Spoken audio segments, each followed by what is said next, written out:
The Romans are one of the most well-known cultural groups in human history. Their imperial grandeur and their cultural influence are well known and much beloved by many around the world. For a culture that has influenced the world in so many profound ways, it is to be expected that ever since the fall of the empire, many kingdoms and empires have claimed to be the true heirs to their cultural and political legacy. Many rulers have used Roman titles as a display of symbolic power and legitimacy, emphasizing how the idea of Rome as a cultural center permeated the ideology of many empires that succeeded it. Of course, each claimant infused the idea of Rome with their own version of the culture. In this video, we will show chronologically which cultures claimed ownership of the Roman legacy and why they did so. Along the way, we will discover how many different meanings Romanness took, and answer the question, who is the true heir to the legacy of Rome? Welcome to our video on the legacy of the Roman Empire, who claimed it and who owns it. Fighting over the pieces of a fractured empire will be quite familiar to players of the tabletop wargame Infinity N5, our sponsors for this video, who have released their new Imperial Service Action Pack. If you haven't heard of this game, it's the wargame where it's always your turn. In a high-tech future, the special forces of fractured human alliances fight in the shadows in a state of near conflict, known as Code Infinity, in which the action of heroes and squad commanders like yourself drives this shadow war. The newly released Imperial Service Action Pack brings new units for the Yujing faction, deploying their Hands of Justice to the field. It's a set of 10 new units with new rules and profiles that give you specialist options to use across all battlefield scenarios, as well as new miniatures to collect, sculpt and paint. For new and veteran players alike, they will be an excellent choice for your next action-packed tabletop battle in Infinity N5, and will be absolutely amazing for playing as Yujing, of course. Get all the details and explore the whole Infinity N5 wargaming world at our link in the description. Our story begins in 395 CE, with the split of the Roman Empire into two halves after the death of Emperor Theodosius. The empire's halves were given to his two sons, with the west granted to Honorius and the east to Arcadius. Ultimately, the lifespan of the Western Roman Empire was far shorter than that of its Oriental twin. Throughout the 5th century CE, the Western Empire was overrun by invasions from Germanic tribes in the north, such as the Visigoths, Ostrogoths and Vandals. After the dust settled, dynasties like the Merovingians emerged in the ruins of the Latin-speaking West, ruling over kingdoms like the Franks in what used to be the Roman province of Gaul. Despite the collapse of imperial authority, many of these kingdoms did not completely do away with Latin or Roman institutions. In fact, Latin continued to be used as an ecclesiastical and administrative language for centuries into the medieval period. Many of the new kingdoms tried to use the legacy of Rome to establish their control, given that it had a long and established presence in the regions they conquered. Some of the kingdoms even manufactured genealogies to connect their bloodlines to Greco-Roman figures of old. For example, Irish Gaelic texts from the late antique and early medieval periods mention that the Irish and Welsh were supposedly descendants of the ancient Trojans, just as the Romans claimed to be. The Frankish people utilized this strategy as well. In the Table of Nations, dated to the late antique period, the Franks are genealogically linked to the Romans as being cousin peoples from the ancestral Trojan bloodlines. However, some scholars wonder whether the Table of Nations was actually Frankish in origin, so it cannot be taken as an indication of elite Frankish policy or claims to Roman continuity. The Merovingian dynasty, which ruled the Frankish kingdom, could be self-contradictory when it came to their relationship with the Roman Empire. Sometimes the Merovingians did claim to have descent from the Trojans, or to be related to Roman senators, as did many elites who were incorporated into the new order. However, connections between living aristocrats were much more important to the Merovingian elite than an obscure connection to some long-dead Romans. Moreover, while the early post-Western Empire states did not have a coherent policy of claiming Roman legacy, they did incorporate Roman bureaucratic practices, laws, and language into their own modes of rule. The evolution of Latin into the various Romance languages is emblematic of this. In a way, the peoples of France, Iberia, and the Italian peninsula, alongside the Romanese-speaking Balkans, are heirs to Rome's linguistic legacy and cultural perseverance. This is a result of Roman imperialism and cultural hegemony in the Western Mediterranean, as well as the continuous use of Roman language and norms by the Catholic Church throughout the region. By the early medieval period, the candidates for the heirs to ancient Rome became less murky, and three clear candidates emerged: Byzantium, the Holy Roman Empire, and the Vatican. The Eastern Roman Empire, or Byzantium as it is more commonly known, continued the Roman administrative and legal legacy in the eastern Greek-speaking part of the empire. In the early periods of its existence, the connections between ancient Rome and Byzantium were obvious. Constantinople, when it was refounded by Emperor Constantine the Great, was designed to have Roman architectural grandeur through landmarks like the Hippodrome and marble reliefs featuring Roman mythology. As the empire became more Christian, Roman identity fused with Christianity in the minds of some Eastern Romans. To be Roman was now to be Chalcedonian Christian, as well as to live in the empire's domain. As time went on, the Eastern Roman Empire became more Hellenized, while retaining its Roman legal and civic identities. This caused some tensions with the Vatican, which was sometimes ruled by Byzantium, but also tried to establish its own sphere of ecclesiastical influence. For a while, the popes in Rome were appointed by Constantinople, particularly from the 5th to 8th centuries CE, after the general Belisarius conquered Italy on behalf of the Eastern Roman Emperor Justinian I.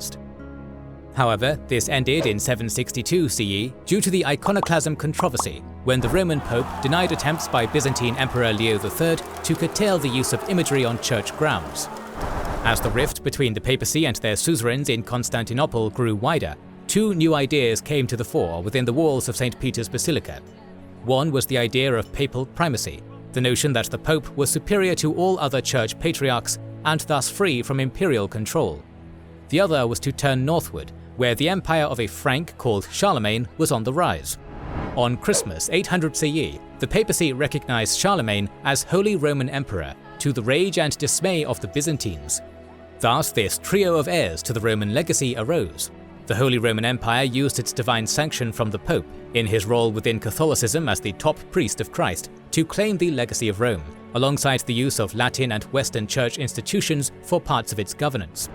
This was despite the fact that Charlemagne's empire was a hodgepodge of many ethnicities, some of whom had never been part of Rome. The Vatican used its location within Rome, as well as its theology of being founded by St. Peter and of papal infallibility, to claim some of the legacy of Rome and superiority over other churches.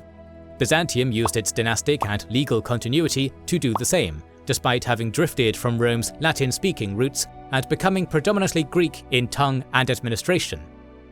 Theological arguments were now part of the debate, as the increasingly fractured church used its notion of Rome as a hub for true Christianity. The Byzantines denied any theological primacy for Rome in their theology, holding their church patriarch in Constantinople to be equal to the Bishop of Rome. This fact eventually led to the famous Christian schism between Orthodox and Catholic churches in 1054 CE. Throughout the Middle Ages, the Holy Roman Empire and Byzantium challenged each other for the title, with each side denying the right of the other to use the title of Roman Emperor.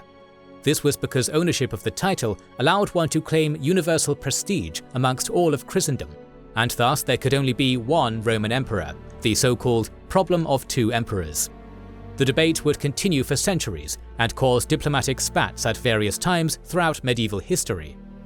We will now move on to a few less well-known candidates who emerged in the late medieval period and claimed to be the official heirs to ancient Rome due to their Christian faith and military might.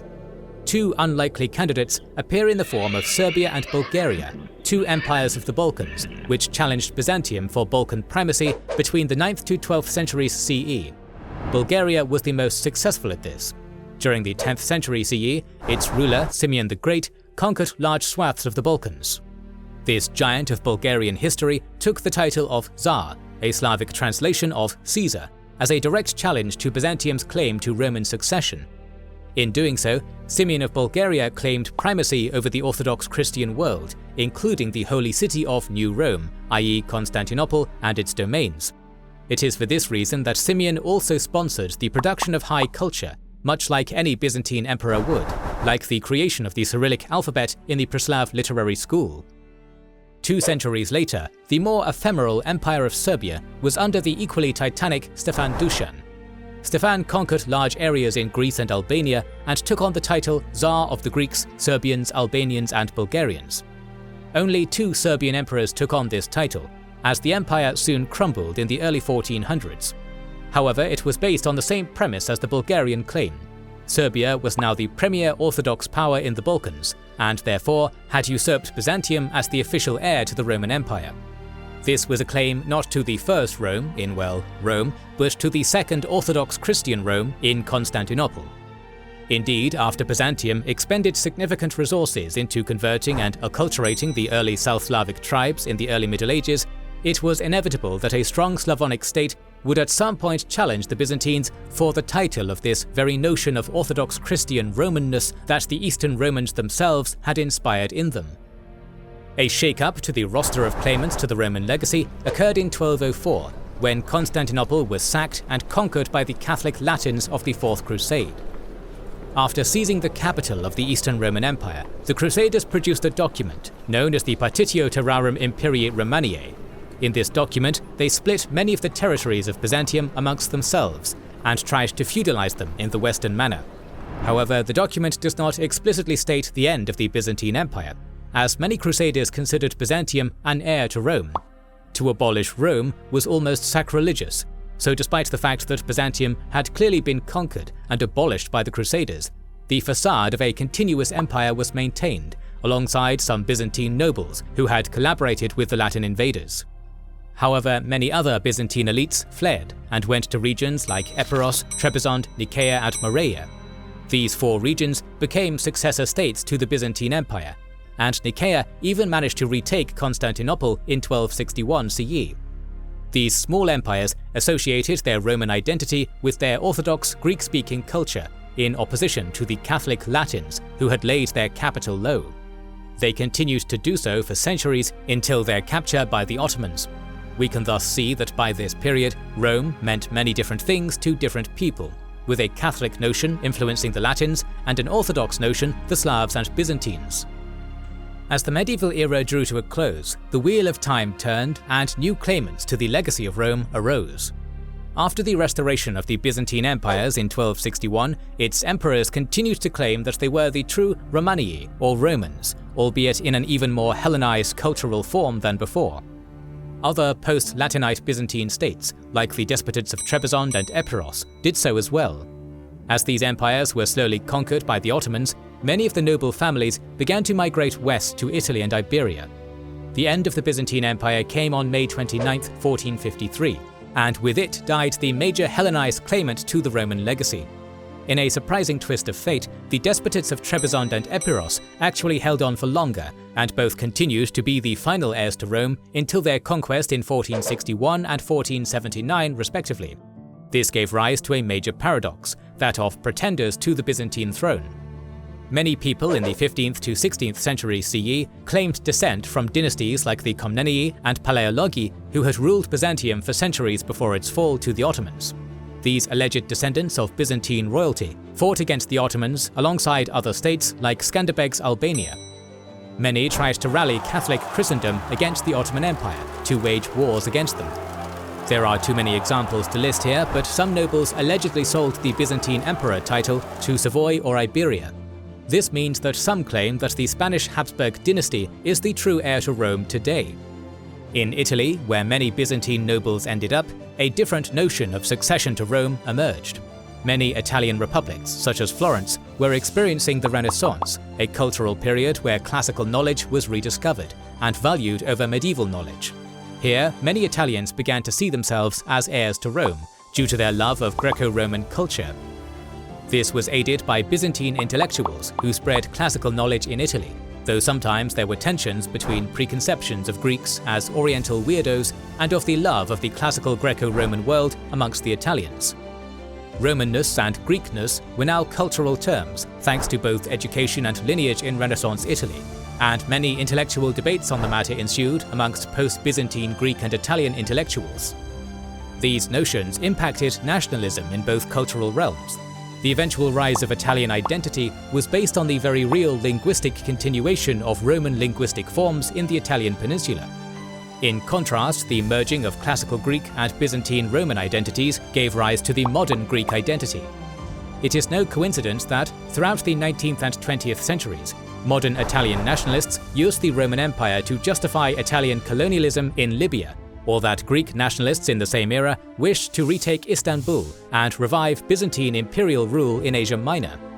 This is one of the most fascinating legacies of Rome, and one of the darker ones, that of using ancient claims for imperial ends.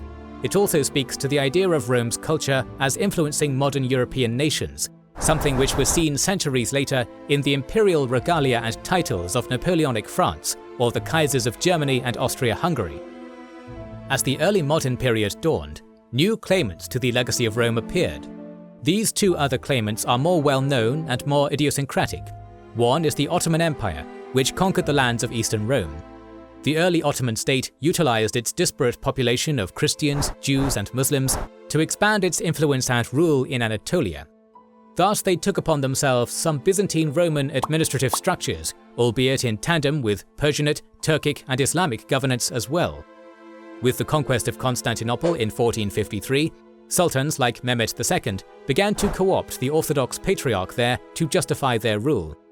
The Rum Millet, or Nation of the Romans, was made the Christian Orthodox confessional arm of Ottoman governance, directly taken from Byzantium and put into an Islamicate mold.